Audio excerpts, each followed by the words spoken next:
কথা দি কথা ৰাখিলে চিপাঝাৰৰ বিধায়ক ডক্টৰ পৰমানন্দ ৰাজবংশীয়ে। আপোনালোকৰ নিশ্চয় মনত আছে কেইদিনমান পূৰ্বে চিপাঝাৰ সমষ্টিৰ বাঘৰবাৰী গাঁৱৰ পুৰন্দৰ চলিহাৰ জুপুৰিটোৰ বিষয়ে সবিস্তাৰে বাতৰি প্ৰচাৰ হৈছিল অমৃত নিউজ 24/7ত।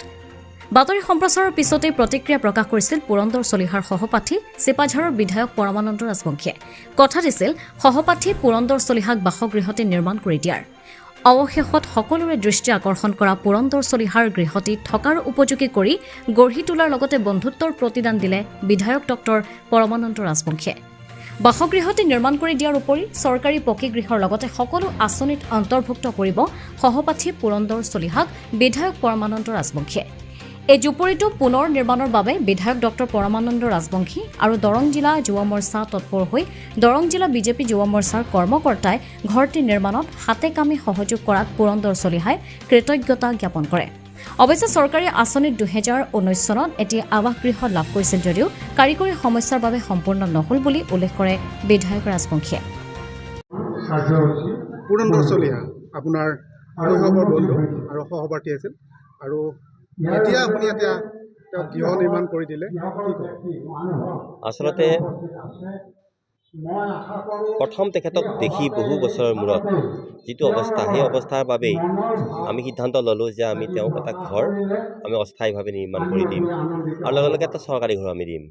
আৰু যিহেতু বাৰিষা কাল আৰু যিটো অৱস্থাত তেখেত আছে আপোনালোকে মোতকৈ ভালকৈ জানে, সেইবাবে আমাৰ যুৱ মৰ্চাৰ কাৰ্যকৰ্তাসকলে ইতিমধ্যে আমাৰ সহযোগতেই আৰু তেওঁলোকে উদ্যোগ লৈ পেলাই কমেও 7টা ঘৰ আমাৰ গৃহহীন লোকক দিছেই।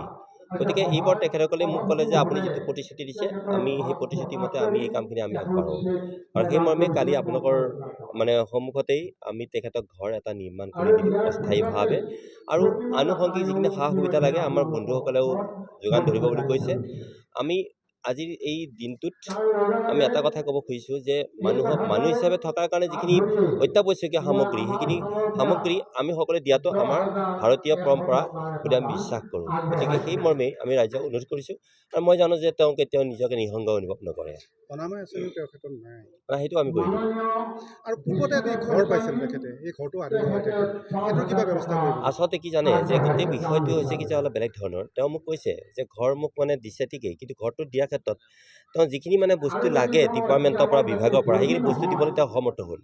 সেইকাৰণে ঘৰৰ পইচাখিনি তেখেতে উলিয়াব পৰাও সামৰ্থ নাছিল। গতিকে এতিয়া সেই গোটেই বিষয়টো আমি তল পেলাই আমি ভাবিছোঁ যে সেইখিনি পইচাটো উলিয়াবই পৰা নাই। গতিকে আমি এটা নতুনকৈ আমি যিখন আটাইতকৈ গুৰুত্বপূৰ্ণ হৈছে কি ৰেচন কাৰ্ডখন দিয়াৰ কাৰণে আমি এটা বিশেষভাৱে উদ্যোগ ল'ব মই ভাবিছোঁ আৰু দিয়াৰ পিছতে আমি নতুন যিটো ঘৰ আহিছে এতিয়া প্ৰধানমন্ত্ৰী মহোদয়ৰ আৰু আমাৰ মুখ্যমন্ত্ৰী মহোদয়ৰ তাৰ এটি ঘৰ আমি তেখেতক আমি দিয়াৰ কাৰণে চেষ্টা কৰিছোঁ। যদিহে কলাইগাঁও সমষ্টি আছিল তেতিয়া দুৰ্গা দাস বড়োৰ তেওঁ সহপাঠী আছিলে, একোৱেই নকৰিলে আচলতে দুৰ্গা দাস বড়ো। এই সন্দৰ্ভত কি ক'ব? আচলতে দুৰ্গা দাস বড়ো মোৰ বন্ধু। আজি দুৰ্গা দাস বড়ো যদি এনেকুৱা অৱস্থা হ'লহেঁতেন নহয় মই তেওঁকো সহায় কৰিলোহেঁতেন। আৰু বন্ধুগৰাকীক মই আকৌ ক'ম যে তয়ো ভাই সহায় কৰ। আমি খুব ক্ল'জ আছিলোঁ এইটো ক্ষেত্ৰত। গতিকে তাকো মই ক'ম সহায় কৰিবৰ কাৰণে। মই ভাবোঁ যে সিও নিশ্চয় কিবা এটা সহায় কৰিব। মংগলদৈৰ পৰা জয়দেৱ ডেকাৰ ৰিপৰ্ট, অমৃত নিউজ 24/7। অমৃত প্ৰবাহ অসমীয়া সাপ্তাহিক কাকতৰ ডিজিটেল সংস্কৰণ অমৃত নিউজ, সত্যৰ সন্ধানত অমৃত নিউজ।